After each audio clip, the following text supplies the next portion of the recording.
we have given that 8 factorial minus 7 factorial is equal to x times 6 factorial.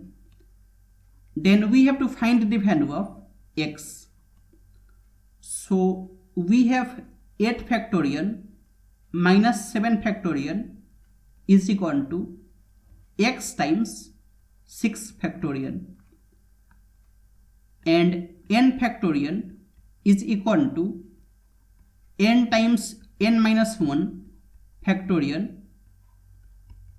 if n is greater than equal to 1.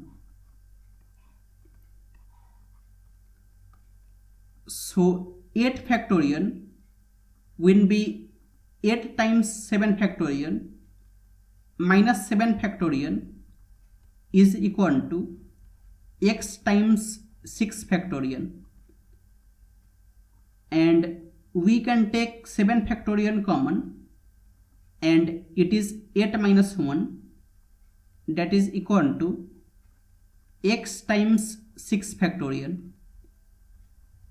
and 7 factorial times 8 minus 1 is 7, that is x times 6 factorial, and 7 factorial will be 7 times 6 factorial times 7 is equal to x times 6 factorial, and 6 factorial will get cancelled.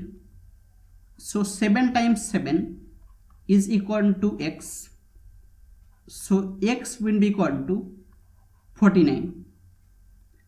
X is 49.